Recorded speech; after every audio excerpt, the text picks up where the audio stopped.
आइए देखते हैं मध्य प्रदेश दोपहर की बड़ी खबरें। पहली बड़ी खबर में बात करेंगे पीएम किसान सम्मान निधि की 24वीं किस्त और सीएम किसान कल्याण योजना की 14वीं किस्त कब तक जारी हो सकती है। अगर आपको ये दोनों किस्तें चाहिए तो ये 3 काम जरूर करवा ले। आइए जानते हैं कौन कौन से 3 काम है। आपको बता दें पीएम किसान सम्मान निधि योजना की हर किस्त 4 महीने के अंतराल पर जारी होती है। जैसे 23वीं किस्त 20 जून को जारी हुई थी, इस हिसाब से 24वीं किस्त के 4 महीने का समय अक्टूबर में पूरा हो रहा है, इसलिए माना जा रहा है 24वीं किस्त अक्टूबर में जारी हो सकती है। हालांकि अभी आधिकारिक जानकारी का इंतजार है।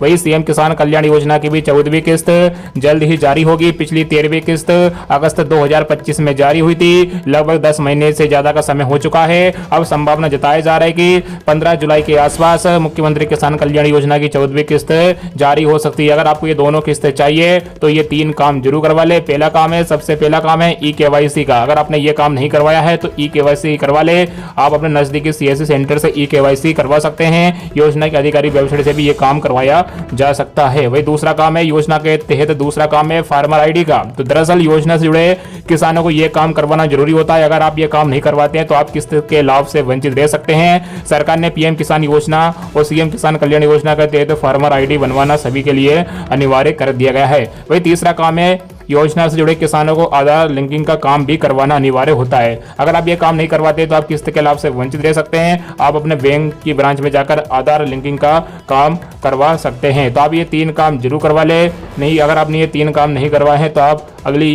किस्त से वंचित रह सकते हैं, यानी कि आपको किस्त नहीं मिल सकती है। वही संभावना ये भी जताई जा रही है कि मध्य प्रदेश में किसान कल्याण योजना की 14वीं और 15वीं किस्त भी एक साथ जारी हो सकती है। अगर ये दोनों किस्तें एक साथ जारी होती है तो एमपी के लगभग 83 लाख किसानों के खातों में 4,000 रुपए आ सकते हैं। जैसे किस्त जारी होती है या कोई अपडेट आता है, सबसे पहले आपको बता दिया जाएगा। इसी के साथ अगली बड़ी खबर है, सोयाबीन के बाद अब धान की फसल पर भी मिलेगा भावांतर योजना का लाभ। आपको बता दें मुख्यमंत्री ने प्रदेश के धान उत्पादक किसानों के हित में बड़ी घोषणा करते हुए कहा कि अब धान की फसल पर भी भावांतर योजना का लाभ दिया जाएगा। राज्य सरकार धान उत्पादक किसानों को एमएसपी और बाजार मूल्य के बीच के अंतर की राशि का भुगतान करेगी। उन्होंने कहा कि विकसित भारत जी राम जी योजना के तहत प्रदेश में विभिन्न श्रेणी के कार्यक्रम लगातार चलाए जाएंगे। किसानों और रोजगार के जरूरतमंदों को कोई परेशानी नहीं आने दी जाएगी। मुख्यमंत्री डॉक्टर मोहन यादव बुधवार को सिवनी जिला मुख्यालय में आयोजित राज्य स्तरीय दान महोत्सव को संबोधित कर रहे थे। इस अवसर पर मुख्यमंत्री डॉक्टर यादव ने रानी दुर्गावती श्री अन्न प्रोत्साहन योजना के अंतर्गत प्रदेश के 3,941 किसानों को 1,000 रुपए प्रति क्विंटल की दर से कोदो कुटकी के बोनस के रूप में 2 करोड़ 84 लाख रुपए किसानों के खातों में अंतरित किए हैं। मुख्यमंत्री ने कहा कि हमारी सरकार श्री अन्न उत्पादक किसानों को न्यूनतम समर्थन मूल्य के साथ साथ बोनस भी दे रही है। हमने प्रदेश में पहली बार शासकीय स्तर पर कोदो कुटकी खरीदने के लिए अभियान शुरू किया है। मुख्यमंत्री डॉक्टर मोहन यादव ने कार्यक्रम में मुख्यमंत्री जन कल्याण संबल 2.0 योजना के अंतर्गत प्रदेश के 16,754 से अधिक श्रमिक परिवारों को 365 करोड़ की अनुग्रह सहायता राशि भी सिंगल क्लिक से अंतरित की है। साथ ही 494 करोड़ 16 लाख रुपए की लागत से 629 विकास कार्यों का भूमि पूजन एवं लोकार्पण कर सिवनी जिले को बड़ी सौगात दी है। इसमें 3,349 करोड़ रुपए की लागत के 586 विकास कार्यों का लोकार्पण और 144 करोड़ रुपए की लागत के 43 विकास कार्यों का भूमि पूजन शामिल है। वहीं मुख्यमंत्री ने बालाघाट से सिवनी तक 4 लेन रोड निर्माण कार्य की घोषणा करते हुए कहा कि जिले के छपरा ब्लॉक के ग्राम चमारी में शासकीय महाविद्यालय खोला जाएगा। ग्राम सागर से खटखट तक पक्की रोड का निर्माण किया जाएगा। ग्राम चिड़िया पलारी में नगर वन स्थापित किया जाएगा। मुख्यमंत्री ने सिवनी जिले के हर विधानसभा क्षेत्र में एक मिनी स्टेडियम निर्माण कराने की भी घोषणा की है। मुख्यमंत्री ने कहा कि प्रदेश में 1 से 15 जुलाई तक स्कूल चलो अभियान चलाया जा रहा है। सभी अपने बच्चों को स्कूलों में प्रवेश कराए। इसी के साथ अगली बड़ी खबर है, पेट्रोल डीजल के दाम हुए कम।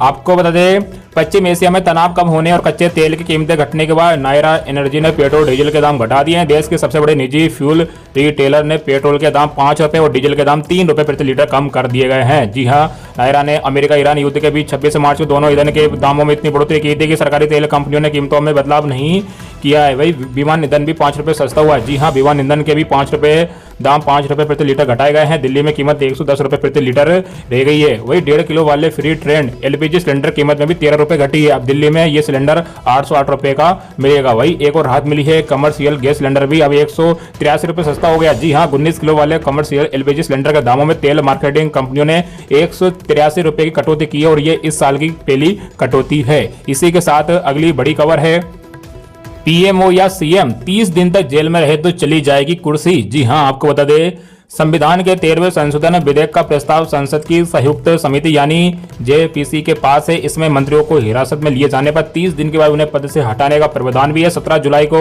जेपीसी की कमेटी इस प्रस्ताव पर रिपोर्ट पारित कर सकती है। मीडिया रिपोर्ट के अनुसार जेपीसी की रिपोर्ट में सबसे विवादित प्रावधान को बरकरार रखे जाने की संभावना है। जेपीसी के पास भेजे गए इस प्रस्ताव के विवादित खंड में यह प्रावधान है कि अगर मुख्यमंत्री, प्रधानमंत्री या अन्य मंत्रियों को गंभीर अपराधों के लिए गिरफ्तार किया जाता है या हिरासत में लिया जाता है और 30 दिन तक हिरासत में रहने के चलते उन्हें स्वतंत्र पद से हटा दिया जाएगा। जेपीसी राजनीतिक प्रतिशोध के लिए कानून के दुरुपयोग से बचने के लिए कुछ शर्त सुझाव भी शामिल कर सकती है। सूत्रों के अनुसार संसद का मानसून सत्र 20 जुलाई से शुरू होगा। सरकार की योजना इसी सत्र में ही विधेयक पर चर्चा के साथ ही इसे पारित कराने की भी है।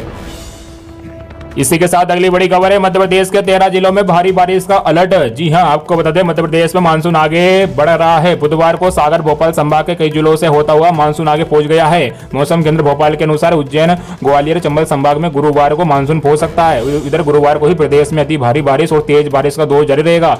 हरदा, नर्मदापुरम, रायसेन, छिंदवाड़ा, पंडुना और बालाघाट में अति भारी बारिश हो सकती है। इसके लिए भी ऑरेंज अलर्ट जारी कर दिया गया है। अगले 24 घंटों में यह 4 से 8 इंच तक पानी गिर सकता है। वही अशोकनगर, देवास, खंडवा, बैतूल, सागर, मंडला और ढिंडोरी में भारी बारिश का येलो अलर्ट जारी किया गया है। वही भोपाल, इंदौर में भी पानी गिरेगा। तो मौसम विभाग ने भोपाल, सीहोर, राजगढ़, विदिशा, इंदौर, झाबुआ, अलीराजपुर, बुरहानपुर, बड़वानी, खरगोन, उज्जैन, शाजापुर, बैतूल, शिवपुरी, गुना, सतना, उमरिया, टीकमगढ़, छतरपुर, दामोह, मऊगंज जैसे आदि जिलों में गुरुवार को आंधी बारिश की चेतावनी जारी की गई है। इसी के साथ अगली बड़ी खबर है, एमपी में भी जी राम जी स्कीम लागू। 125 दिन रोजगार की गारंटी, 15 दिन में काम नहीं मिला तो मिलेगा बेरोजगारी भत्ता। जी हां, आपको बता दें एमपी में 1 जुलाई से बीबीजी राम जी स्कीम लागू हो गई है। इसका मकसद ग्रामीण परिवारों को रोजगार गारंटी देने के साथ गांव में स्थायी विकास कार्य कराना है। योजना में कई नई व्यवस्था शामिल की गई है। योजना में आवेदन के 15 दिन के भीतर रोजगार देना अनिवार्य होगा।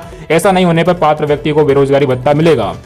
15 दिन में मजदूरी का भुगतान नहीं होने पर 16वें दिन से हर दिन की देरी पर 0.05% प्रतिदिन की दर से कंपनसेशन मिलेगा। योजना के प्रस्तावित नियम कैबिनेट में पेश किए जाने थे, लेकिन मंगलवार और बुधवार को कैबिनेट बैठक नहीं हुई, इसलिए नियमों को राजपत्र में प्रकाशन कर दिया गया है। मध्य प्रदेश सरकार जल संरक्षण और बांध जैसे बड़े प्रोजेक्ट में भी इसे लागू करने की तैयारी कर रही है। योजना का क्रियान्वयन 60:40 के में होगा, यानी केंद्र 60% पैसा देगा और राज्य सरकार को 40% वित्तीय भार उठाना पड़ेगा।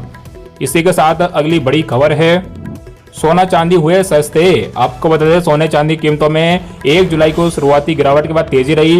Indian Boolean and jewellers association के मुताबिक 10 ग्राम 24 कैरेट सोना 300 रुपये बढ़कर 1,42,000 रुपये पर पहुंच गया। वह 1 किलो चांदी 5 रुपये बढ़कर 2,25,000 रुपये पर पहुंच गई है। इसी के साथ अगली बड़ी खबर, रेलवे टिकट बुकिंग सिस्टम 5 गुना तेज होगा। जी हां, आपको बता दें भारतीय रेलवे अपने पैसेंजर रिजर्वेशन सिस्टम को पूरी तरह अपग्रेड कर रहा है। इस बड़े बदलाव के बाद रेलवे का नया बुकिंग सिस्टम हर मिनट 1,25,000 टिकट बुक कर सकेगा। यह मौजूदा क्षमता से पूरे 5 गुना ज्यादा है। अभी रेलवे का सिस्टम 1 मिनट में सिर्फ 25,000 टिकट ही प्रोसेस कर पाता है, जिससे तत्काल बुकिंग या भारी लोड के समय यात्री परेशान होते हैं। Centre for railway information system ने बुधवार को अपने 41वें स्थापना दिवस पर यह जानकारी दी है। वीडियो को लाइक करें, चैनल को सब्सक्राइब करें और इस वीडियो को ज्यादा से ज्यादा अपने मित्रों में शेयर जरूर कीजिएगा और कमेंट करके हमें जरूर बताएं कि आप इस वीडियो को किस जिले से देख रहे हैं और आपको इनमें से कौन सी खबर अच्छी लगी है, कमेंट करके भी हमें जरूर बताएं।